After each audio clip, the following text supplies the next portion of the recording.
Hi, this is Aoife Dean and this is the Happy Weight podcast. So today I'm going to be chatting about ways to measure your progress, really good ones and really bad ones, because I suppose it's a little bit like that Wayne Dyer quote. You know, he says, when you change the way you look at things, the things you look at change. And I honestly think if we've been struggling with our diet and weight for a long time, it's actually our only option. Because if we keep looking at things in the same way, so we keep feeling the same way, so we keep making the choices with food, the same choices with food, we're just always going to be the same-ish weight. So we have to kind of really change how we're looking at things now. And that also includes all the traps of how we're measuring progress. Because if you are always feeling like you're not progressing, and no matter what you do, you're not progressing, well, then that just means that you're really looking at the wrong measures, because we want to ultimately build on progress. And it's hard to build on progress if you're not able to see any, because you're looking in the wrong places for it. So let's start off with the first one. The first one is you didn't do it, but you could have. So maybe there was a fourth slice of pizza and you could have eaten it, but you didn't. And I'm just so aware now as I'm saying this that the old me, when I had a bully in my head, would have been like, well, that's letting you off the hook, isn't it? So you do eat pizza, you do eat the high fat food, but then you just don't have the super excessive fifth slice or whatever. And it's like, this is what we're up against. The bully in our old way of thinking will belittle everything. It will belittle every choice, every action, and that's why we don't feel progress. So that's why it's so important to look at it differently. And now we have to be like, yeah, it does matter. It does matter that I stopped at 3 slices when I totally could have had 4 or 5 or whatever it might be. I totally could have, or I totally could have gone to the freezer and got more. I totally could have pulled in at a filling station on my way home from work. I totally could have got a takeaway on a night I didn't need one. Like, there's all these things that would have been super easy for us to do, and we maybe didn't do them in those moments. And that does matter because, you know, when we're in black and white thinking and the thinking of a weight problem, we think in terms of binary thinking. We think in terms of good or bad, good days or bad days, and good choices or bad choices. And that's not flexibility. That's not real life. That's not having a good relationship with food, because a good relationship with food is that you're relative to the occasion. Like, the right choice and the right amount of food on one day at one time of the day wouldn't be the right choice of food and right amount of food for another type of day or situation. So being relative matters. And the other thing is we can't lose weight by minusing 40,000 calories in one go. That's not a possible option for any of us, even if we're feeling a bit heavier after a holiday last week, or we've 3 pounds to lose, or we've 30 pounds to lose. Everyone's in the same boat. Our only way of doing that is like not having 50 calories here that we would have had before, not having 100 calories here that we would have had before. And then what happens is those choices build up, those calorie amounts build up, and before you know it, your daily or weekly calorie intake is lower, and therefore your weight is lower because of these teeny tiny choices. So when your bully is like, sure, for God's sake, what? You got a Diet Coke, like, instead of a normal Coke, but you had a whole takeaway. Sure, what the hell does that matter? It's like, all of those choices matter. Energy can't be created or destroyed. It just changes form. So like, you minus 80 calories out of a meal or whatever, of course that matters. Of course that matters to your digestive system. So we want to build on those positives and really start noticing them, because that's what gives us self-belief. That's what gives us a feeling of progress.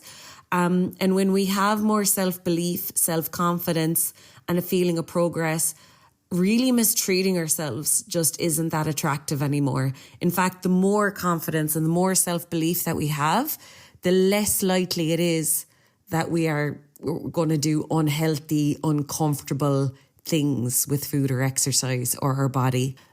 The next one is number 2, like a huge thing you can pat yourself on the back for is you avoided a spiral.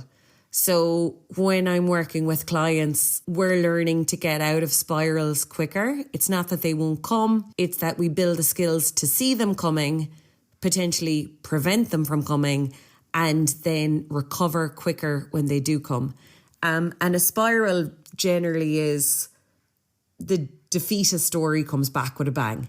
So the bully comes out and be like, who are you kidding? You are never going to change. You are never going to be happy with your weight.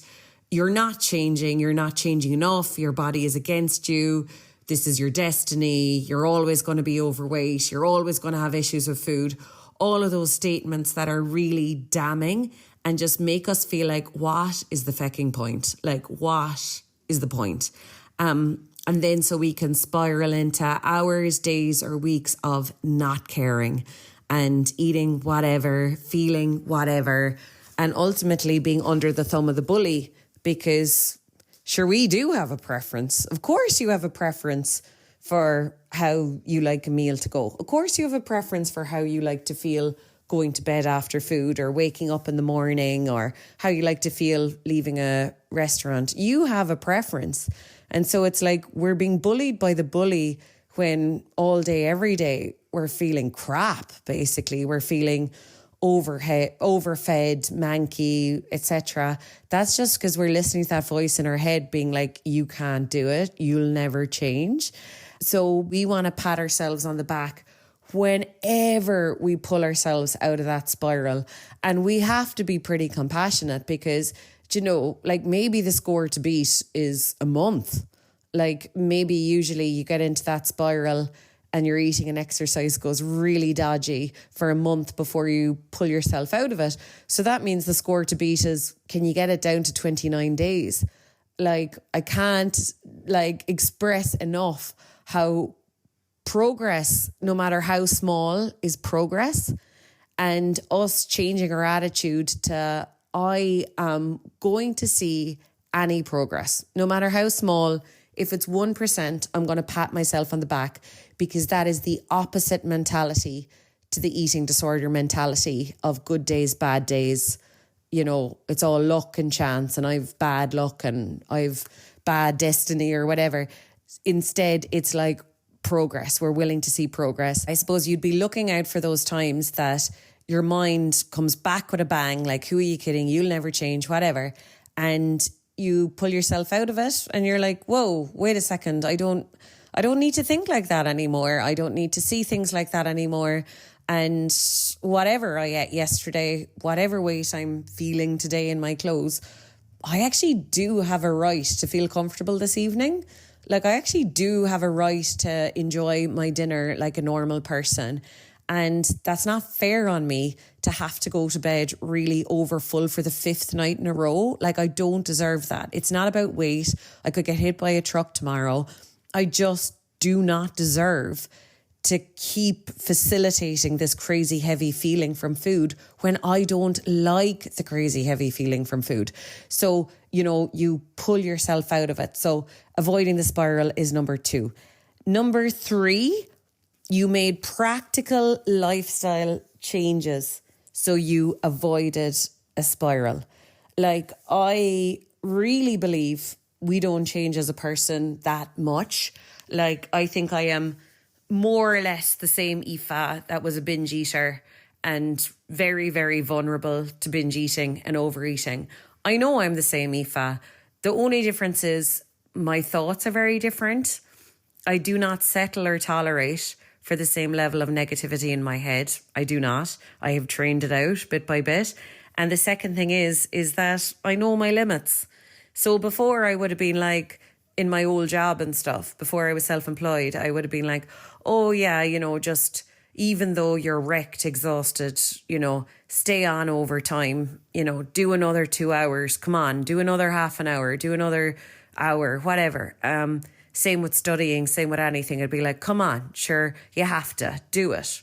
So there wouldn't really have been, you know, I wouldn't have been conscious of my personal limits it would have been what you should do. So while other people are able to, stay on an hour later at work, or other people would have been able to complete this task before 5 o'clock and you didn't, so you better stay on, and all this kind of what I should be doing rather than what I was healthily able to do. So I would have, stayed on an hour or two extra at work and then been absolutely in the depths of discomfort by the end of it, and probably fueled myself in that overtime with the chocolate in the building or with the vending machine or whatever. So it's kind of like now, it's just learning what's not a surprise. Like if you stay in the dirt, if you stay in the discomfort, if you stay in an uncomfortable position for an hour longer, 2 hours longer, if you sign up for a boring Saturday. I remember I had a client and she kind of just kept signing up for boring Saturdays where all she was doing was minding the kids and hoovering. And it's like, you're an emotional eater. You won't get away with that. Like if you sign up for boring days, you're going to have to medicate yourself through them with food. And like relying on willpower, like, oh, I can, have the exact same boring day, but this time I'll use willpower, not overeat. Like that's a really weak approach. That's probably not going to work. So I would really commend yourself on if you make any practical changes to your day to avoid being in the absolute dirt or in the absolute red by 6 p.m. So maybe you take a 15-minute break at 4 p.m. and you go for a little walk around the block or whatever with a friend to break up the day at work, or ring someone, or listen to nice tunes and pep up your mood, and you don't let your mood go into the red too much.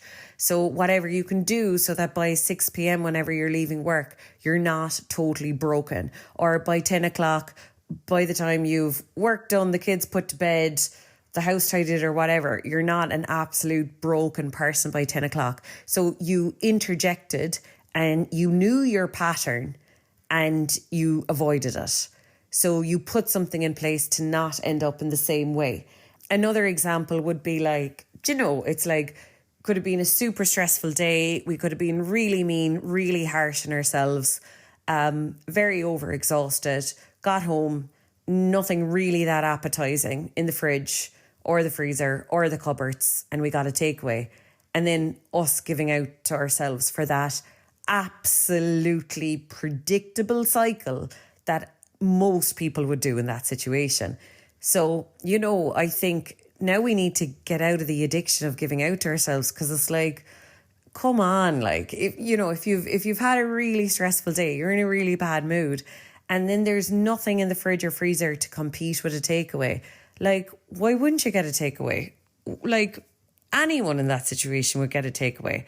Like, because I think we can have this idea about slim people or people without weight problems that they've way more willpower. No, they don't. They're just maybe more practical and like, I don't know, understanding about a situation. So it's like, sure, yeah, if there's nothing in the fridge or freezer, sure, of course I'd be getting takeaway. Or if I have a crappy dinner that's not very filling, not very satisfying, of course I need to bridge the gap with everything that's in the cupboards and, the crisps or the chocolates left over from Christmas or whatever, or the kids' stuff. Of course I have to bridge the gap. Sure, my dinner wasn't good enough. So instead we get out ahead of it. And we know these things. We know if I ate that dinner now, I wouldn't be satisfied. So that dinner is not an option. Or I know if I keep going the way I'm going to be super stressed by 6 p.m. and it's going to be really hard to not pull into a filling station and buy whatever. So you get out ahead of it and you've made some change the day so you will not be broken by 4 p.m, 6 p.m, 8 p.m, 10 p.m, or whatever. You made a practical lifestyle change. And anything you do like that to throw a spanner in the works in your normal pattern, because we're like zombies. We can be living the same day and the same week over and over again. And that same day and same week is not facilitating an enjoyable or healthy way of eating. It's just not. History suggests it's not. So give yourself a massive pat on the back for anything you do to change the pattern, to change the feelings at certain times of the day or the week. Then the next one, any glimmers of normality when you're eating with friends or eating with other people, because there's a very tried and tested formula with being a dieter that you might have experienced. You know what it's like to go out with friends for food and maybe be a bit anxious about what's going to be on the menu, maybe be a bit anxious about how much you're going to eat, or maybe be on the all or nothing cycle where you're either there getting the Caesar salad, no dressings, no croutons, and suppressing all your wants and needs and desires, or you're suppressing all your wants, needs and desires in another way and being like, sure, feck it, it's a bad day, I'll eat and drink everything. And then coming home with a feeling that you hate and you're so sick of. Like, you know, I remember I was so sick of feeling over full and heavy. Like, it was happening so often. So, you know, both of those are obviously crap offerings. So if you can cultivate any one memory, even if it's teeny, like even if you can fake it, even if you're going down to the canteen for 11 o'clock break or whatever, and you'd never normally get stuff anyway, but you make a big song and dance about, oh, look at me getting my tea and eating my thing that I always eat. But, you know, here I am not being a disordered eater. There's nothing disordered about this. I'm not being all or nothing. I'm not going back to my desk feeling guilty or mank or whatever. Like, really noticing those moments, and extra brownie points if you can go out for a meal and you can meet your needs, you know, your physical needs, your social needs, your taste bud needs, your stomach needs in those moments, and order something that you're not compromising actually. Like, maybe it is the carbonara, maybe it is the deep fried brie, like whatever it is, like you are willing now to cross over to the other side of people who don't diet and are a healthy weight. They don't do things in extremes. They don't undereat and restrict themselves, but they don't overeat and make their body uncomfortable. So huge brownie points if you can listen to exactly what you need on a meal out and leave that restaurant, grab your coat from the back of the chair and be walking out of there feeling good. So I would make a massive song and dance about that, because if you can do it once, you can do it twice. If you can do it twice, you can do it 3 times. Before you know it, that's just how you live. Like, you know, that's your new way, and you are starting to forget the old way of being all or nothing in a restaurant. So that's a huge measure of progress, those moments of normality. The next one, your language has changed. Your conversation has changed. So with your mom, with your sister, conversation and what you're currently doing with your diet is off the table now. It's off the table. You're not available for that discussion. You're not available for that discussion with your best friends, whoever. You are not going to be the caricature friend who's got the weight problem. You're resigning from that position now. So your language has changed. That's just not what you talk about anymore, because that doesn't line up with someone without a weight problem. Someone like, you know, we have to keep looking at the 5-year plan with all of this. So I heard it put very well with entrepreneur stuff last week. I'm sure I mentioned it last episode too. But like, you know, entrepreneurs, businesses that do well, they're not looking for like, how can I make a quick buck in the next month? They're like, how can we be well established in 10 years' time? And it's the same with our weight. Huge difference between how someone acts.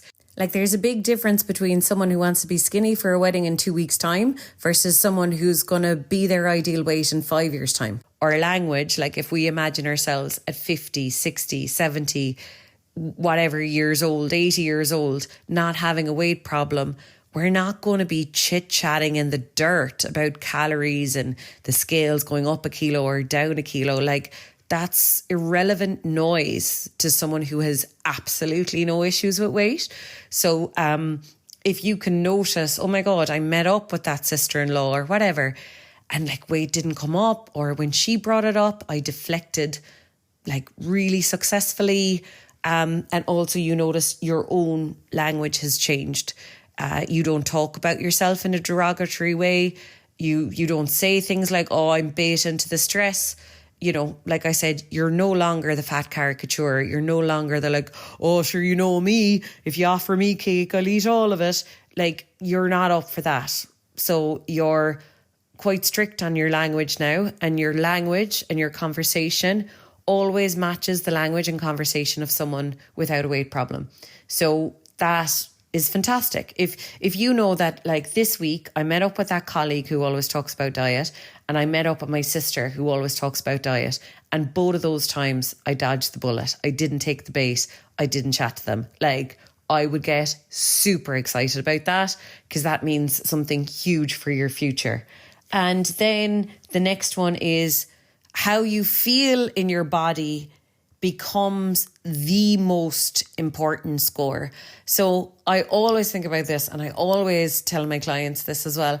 When I worked with a rapid weight loss diet before, I'd have clients that they'd go off skiing and they'd eat everything and they'd drink everything, and they'd be feeling gross coming home. Like, they'd feel huge. They'd feel like up a size. And then it was a method that we used to do body composition every week or something, which now I'm like, how mad? On so many levels, how mad is that? But, they'd jump on the scales 2 days after they got home or whatever, and they'd be like, oh, yay, I'm only up a pound. Oh, amazing. So I didn't do that much damage. And I'd be like, no, like, you did.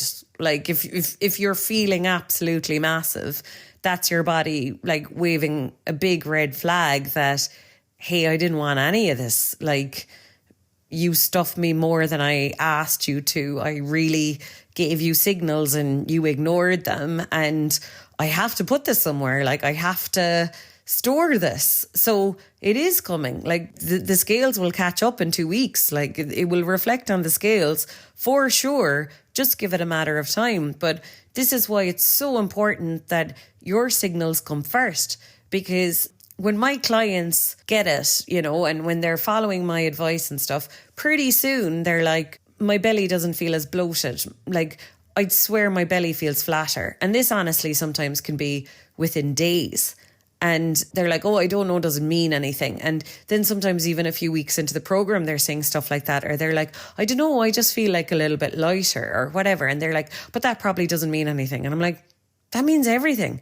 And like I said, it goes in both directions. Like, not having a weight problem means this is the stuff you care about now. So when we're living happily ever after at our ideal weight, like, we actually do care if we feel really heavy, after yesterday. Because we're going to take different actions now to help that feeling go away, because it's not a nice feeling. So that can be another real blind spot. People can be like, oh, if I was slim, I wouldn't be feeling heavy on a Monday morning. Yeah, you would. Like, I'm happy with my weight and my weight is steady. And yesterday I woke up feeling really heavy because I had probably less exercise and more eating than my body was happy with. So, that's not something that goes away when we're the weight we want to be. It's just something we probably react differently to, and we don't react with emotion. We're just kind of like, yeah, sure. There'll be more sitting around now, drinking tea or coffee or water and waiting till my body gets a chance to work through all that heaviness and get hungry again. But our feeling in our body is everything. Like, yesterday, had I ignored that feeling and jumped on the scales and been like, yeah, I'm the same as I am on Friday, it's like, that's just such an alien concept to me now, to ignore your body signals and trust an inanimate object on the floor. So that brings me on to the worst measures. And surprise, surprise, if you've listened to my podcast or, followed me at all, I'm going to say the scales, like, my God. And even I hate nutrition and diet stuff. That's not what I use my algorithms on TikTok or Instagram for. I use my Instagram and TikTok to feel better. And, I'm working in that stuff every day, and I'm very well educated, if I can say myself. So I don't need that crap. And even before I worked in this or got in a good place, you do have to delete all that crap from your Instagram if you want to get in a good place. Like, you really have to block, report, delete anything that triggers you. And I'm fine if you have to unfollow me or not like my stuff. Do what you need to do to be like someone who doesn't have a weight problem. And someone without a weight problem wouldn't be following all that noise on Instagram. But saying that, probably because of the stuff I post, stuff creeps into my algorithm every so often. And there was a girl yesterday, and it was super helpful. I don't remember any of the exact measures, but it was like how much, like a teaspoon of salt, how much glasses of water you hold in your body when you eat a teaspoon of salt. So, basically that's like 1 pound of weight coming from water. And she had all these very, very clear examples of like how much pounds of water your muscles store after exercising, because we want our muscles to contract and expand and break down and rebuild after exercise. That's the point. We want that. And everything to do with muscle changing is different fluctuations in how much water they're holding as well. And that's just like 1% of all the body changes in your body that have nothing to do with fat. So it's ridiculous to be jumping on a scales. And I think like jumping on a scales is really when we're addicted to the cycle of being a failure, because like 90% of the time when people jump on scales, they don't feel good about themselves. And it's like, okay, you want to build healthy habits, and people who don't like themselves don't treat themselves well. So the less that you like yourself, the more okay you are with overeating, the more okay you're going to be with not doing a blip of exercise during the week, the more you're going to think you deserve being a weight that you don't want to be, or feeling a way you don't like in your body, or being a size you don't want to be. If we don't like ourselves, we're going to think that's all par for course. But the more we like ourselves, the more we don't tolerate stuff like that. And weighing ourselves is one way to call ourselves a failure every single time we weigh ourselves. And like I said, we can't afford to do that now. And then, it's just such a waste, because you are not seeing the overall picture of your progress by jumping on the scales. Like where you will be in a month's time, in a year's time, in 5 years' time is how normal you can be with food. Like, are you acting like a dieter, or are you, like a weirdo? Are you restricting? Are you not allowing yourself stuff and then eating loads of stuff? Are you ruminating? Are you, ordering what you don't even want when you go out to restaurants because you're being restrictive? Are you getting out of the place feeling overfull? All of the examples I've already said, like none of them ooze happy ever after. And now what we're doing today has to be something enjoyable, positive enough that like in 5 years' time, it would also make sense. So us jumping on the scales and whatever number that reads, it's like, that means nothing. Like, so what your colon contents are heavier today? So what your estrogen is making you store more water today? So what you went to the gym more this week, so your muscle has grown, thanks be to God. Like, and it's like using all of these positive, healthy, normal things in our body as a reason to feel like a failure or not progressing. I think it comes to the point where like, look, this is a choice, dude. If you're staying in a weight problem, you're continuing to weigh yourself. And I just don't see it any different. The next one is the worst measure is calories. Like, what did you eat yesterday? And being really all or nothing about that. So tracking your calories on an app, and say the app is in the red for calories or certain nutrients. And I remember how I used to talk to myself in a weight problem was like, you have to call a spade a spade. Look at your weight today. Look at where you are. It's not good. And look at your calorie intake for yesterday. Don't you wriggle out of it. That is not good. Your calorie intake yesterday plus your weight now, that is not good. Do not fool yourself.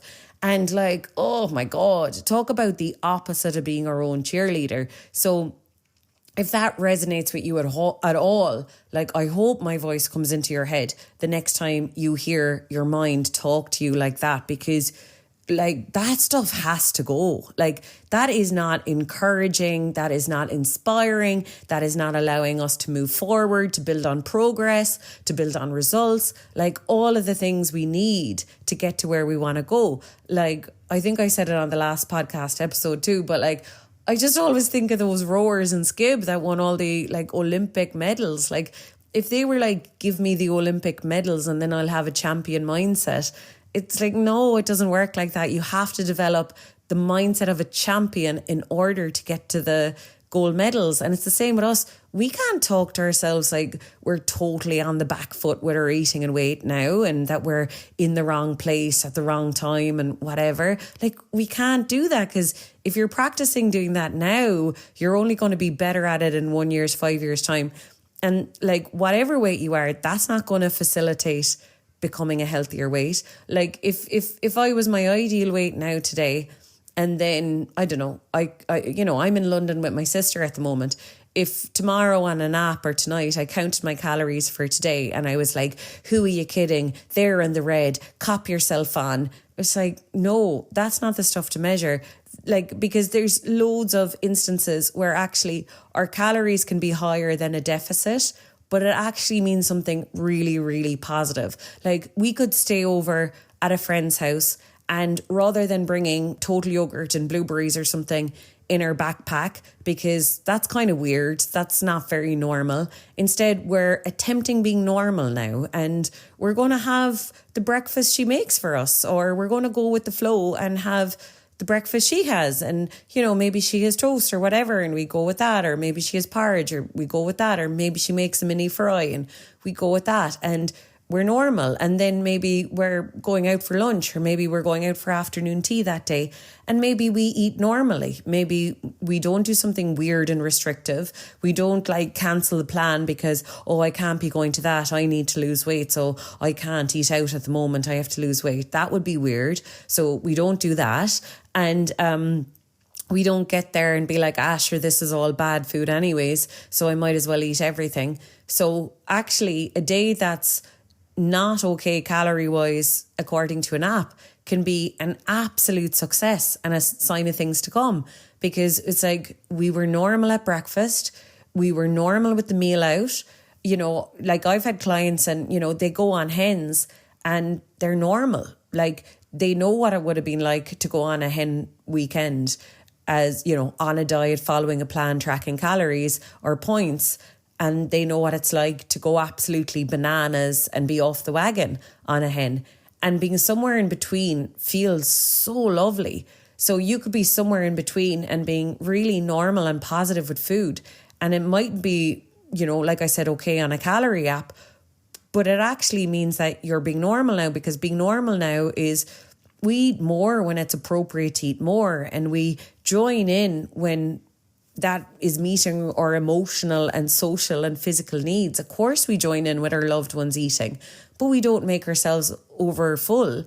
And then, tomorrow we can be boring on our own time. Maybe we do feel full tomorrow after what we ate today. And that's cool. Like, we can correct it in our own way. We can wait for hunger to rise. And, the deficit will come elsewhere anyways, when we're listening to waiting for hunger and stopping when we're full.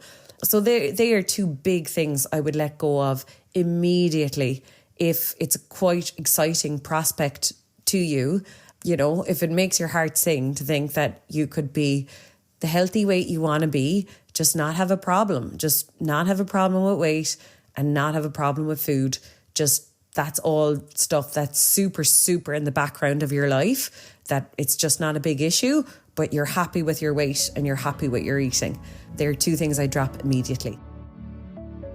I hope today's episode helped. Give this episode or this podcast a review if you haven't already. Check out my website, happyweight.ie, if you need any more support. Thanks so much for being here.